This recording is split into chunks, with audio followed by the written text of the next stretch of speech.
चलिए बात कर लेते हैं इंडिया गठबंधन की। एक बड़ी बैठक एक बार फिर से इंडिया गठबंधन की होने वाली है, जहां आज विपक्षी इंडिया गठबंधन की बैठक है। दिल्ली में आज इंडिया गठबंधन की बैठक होगी, जहां बैठक में अखिलेश यादव भी शामिल होने वाले हैं। बैठक में साथ ही आपको बता दें कि सीटों के बंटवारे पर चर्चा होगी और इंडिया गठबंधन की ये चौथी बैठक है, जहां बैठक में गठबंधन के प्रमुख चेहरे शामिल भी होने वाले हैं। देखिए, कई ऐसे चेहरे जो कि अब तक हमने एक साथ नहीं देखे होंगे, लेकिन विपक्ष अब एक साथ एकजुट होकर सामने आ रहा है। और जिस प्रकार से हमने देखा कि अलग अलग जगह पर लगातार इंडिया गठबंधन की बैठक रखी गई थी और कहीं ना कहीं उससे कुछ बड़ी बातें भी निकलकर सामने आ रही थी। अब ऐसे में लोकसभा चुनाव और उसके मद्देनजर एक बार फिर से इंडिया गठबंधन का एक साथ जुटना अपने आप में कई सारे सवाल जहन में लाता है। अब ऐसे में देखने वाली बात होगी कि क्या स्ट्रेटेजी होगी, क्या रणनीति होगी, जिसके तहत इंडिया गठबंधन ये बैठक करने के बाद में जो बातें निकलकर सामने आएगी, हर एक अपडेट हम आप तक पहुंचाएंगे। लेकिन अनूप हमारे साथ में जुड़े हुए, सीधे जान लेते हैं कि इंडिया गठबंधन के क्या मायने निकाले जाए। अनूप, देख लिया जाए तो विपक्षी इंडिया गठबंधन की बैठक, और इससे पहले हमने देखा था कि जब 2023 में 5 राज्यों में विधानसभा चुनाव हुए तो अखिलेश यादव का एक अलग ही रूप देखने को मिल रहा था, क्योंकि वो इंडिया गठबंधन से काफी नाराज थे और साफ तौर पर उन्होंने कह दिया था कि इसका जवाब हम लोकसभा चुनाव में कांग्रेस को देंगे। अब इस आपसी खींचतान के बाद में अब एक बार फिर से इंडिया गठबंधन की बैठक कैसे समझा जाए?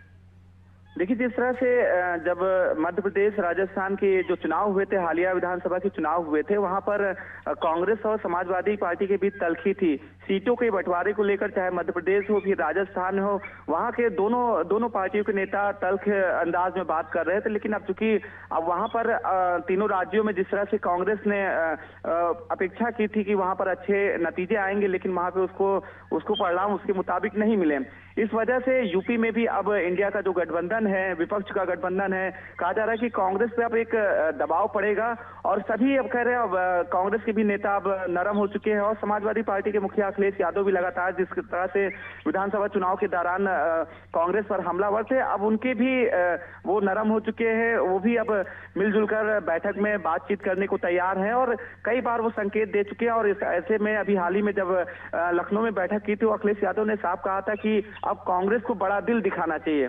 यानी कि अब वो भी उम्मीद कर रहे हैं कि जिस तरह से कांग्रेस ने बात कही थी कि उन राज्यों में अच्छा नतीजे आएंगे, उनके समर्थन में नतीजे आएंगे, लेकिन उसके विपरीत नतीजे आए, जिसको लेकर कांग्रेस पर भी दबाव है। और सबसे बड़ी बात है, इंडिया गठबंधन को लेकर यहाँ पर बहुजन समाज पार्टी को, जिस तरह से समाजवादी पार्टी बहुजन समाज पार्टी को इंडिया गठबंधन में शामिल होने से मना कर रही थी, लेकिन अब कहीं ना कहीं उसमें भी नरमी दिखाई है अखिलेश यादव। और कहा जा रहा है कि बसपा को लेकर अब उन्हें कोई आपत्ति नहीं है अगर वो इंडिया गठबंधन में शामिल होता है।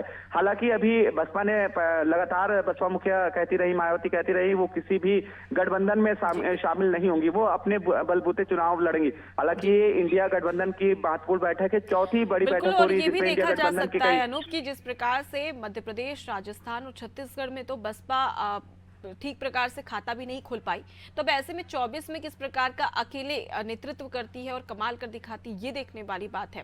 फिलहाल के लिए बहुत शुक्रिया तमाम जानकारी हम तक पहुंचाने के लिए। तो देखिए, अगर हम इंडिया गठबंधन की बात कर ली जाए तो 2023 में खिलाफ थे, लेकिन अब 24 में साथ होने की बात यहाँ पर कही जा रही है।